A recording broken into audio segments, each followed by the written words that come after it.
This is a very rare set, which is very easy in CAT. It's although an arrangement problem, but there's nothing to it. I mean, you can just solve this just waking up on a fine morning. I don't know. I mean, it's a very easy set. Just look at the statements and read it properly. You will understand. So let me just go through the premise once. Seven candidates are there, A to G. Were invited to interview for the position, whatever. Candidates were required to reach the venue before 8 a.m. But that is not relevant because this table is anyhow telling us that everybody is reaching before 8 a.m. We'll come to that. I've kept it enlarged as well. Immediately upon arrival, they were sent to one of the three interview rooms, 101, 102, and 103. These are the three rooms available. And immediately upon arrival, they are sent to the one of the three rooms. And the following venue log shows the arrival times for these candidates. So these question marks, and it's mentioning some of the names have not been recorded in the log and have been marked as this question mark. So effectively, what we know is these question marks, you can count that there are four question marks and three names are already there. So these are the seven candidates. So you don't have to worry about the missing candidates, which time they are coming. That is already mentioned. All you have to do is allocate that accordingly. So that will be done according to this additional statement. So let us go through it. Balram says that I was the third person to enter room 101. So for 101, we know a couple of things. One is that minimum three people have been sent to 101, and Balram was the fourth one that was sent to room 101. Great. So let's keep that. Let's keep it in this way.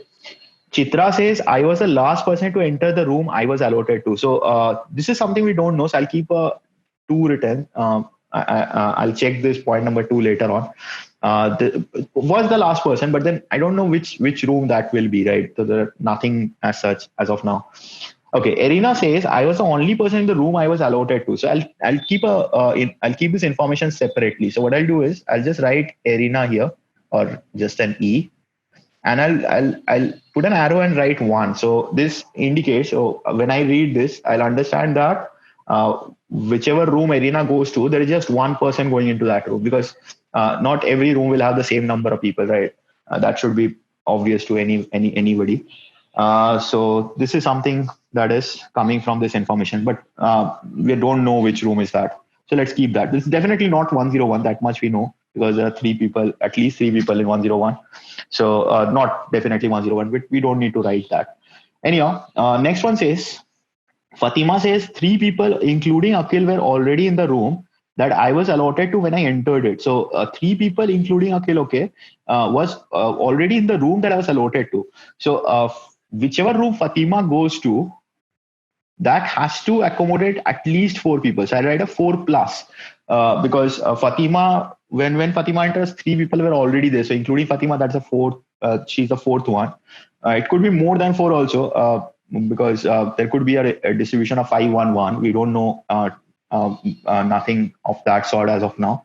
So Fatima, I'm just writing this as 4 plus. So whichever room she goes to, there has to be minimum of four people, and this could be 101 also, right? So let's keep a mental note of that.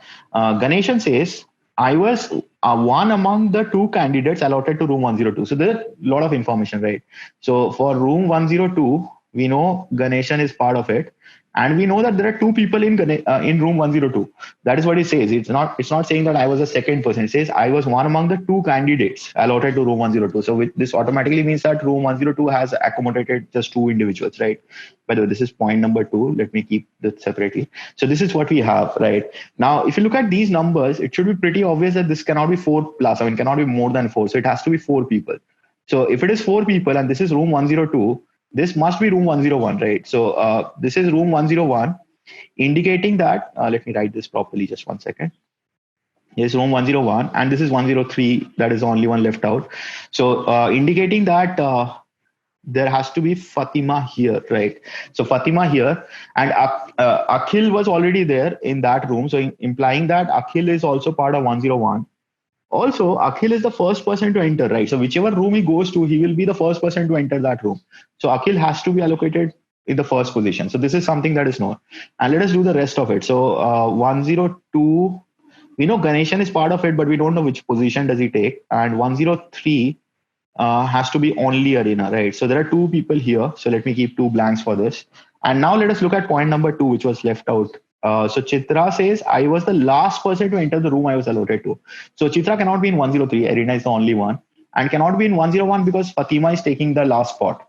So Chitra is definitely here, which keeps Ganeshan here. And the only person that is left out is Divya, I believe, D that is. So that is it. So this is taken up and everything is done.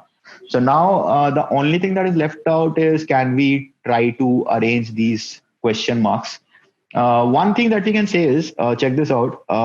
Fatima came in this room, and B and D came before that in that order. First D, then B, right? So let me write it in this way. Fatima, before that you have D and B. So D and B has to take two of these question marks in order. First D and then B, something like that. And also you have G before C, right? So G has to be allocated before C. Now we don't know the relative ordering of this and these two. This D and B is ordered, but G comes where relatively to D and B is not known. So it could be G here, or G here, right? So these are the three blanks we are trying to fill. So these three blanks will be filled up by GDB only. So obviously Arena has to take up this spot, right? So this has to be E. You can draw a separate table for that. I'm just utilizing this. So this is definitely E. Great. So that's solved, and this cannot be solved right away. So let's get into the questions now. Okay, 21. What best can be said about the room to which Divya was allotted? So Divya is definitely going to 101. So definitely room 101. Who else was in room 102 when Ganeshan entered? So it's not asking for who else was allocated to room 102. It's asked for who was in the room when G enters 102. But G was the first person to enter room 102, right? So no one was there in the room. When did Arena reach the venue? So Arena reached the venue at 7:45 a.m. So that time is known to us. So that is option A. And 24 says, if Ganeshan entered the venue before Divya, then when did Balram enter the venue? So if you remember, this G has to be relatively positioned between DB, right? Now this is saying that you have to pick up this spot for G. So G has to come before Divya, right? So if G comes before Divya, so this must be G, this must be D, and this must be B. So that is now known. And we are looking for when did Balram enter the venue. So that is 7:25 a.m. So that is the answer for this question. So I hope you understood there is not too much to it. It's a very, very easy arrangement question. So I will just write easy, medium, easy level of difficulty. It's not even easy to medium. It's just very easy one. And just working out with these numbers might have been a little helpful. So if you focus on that part, it becomes a little bit easier to handle. And ideal time, what should I say? 5 to 6 minutes, I believe. It should not take more than 5 to 6 minutes to solve this set, maybe less if you are good at it. So that's it for this particular set. Hope you had fun. Thank you.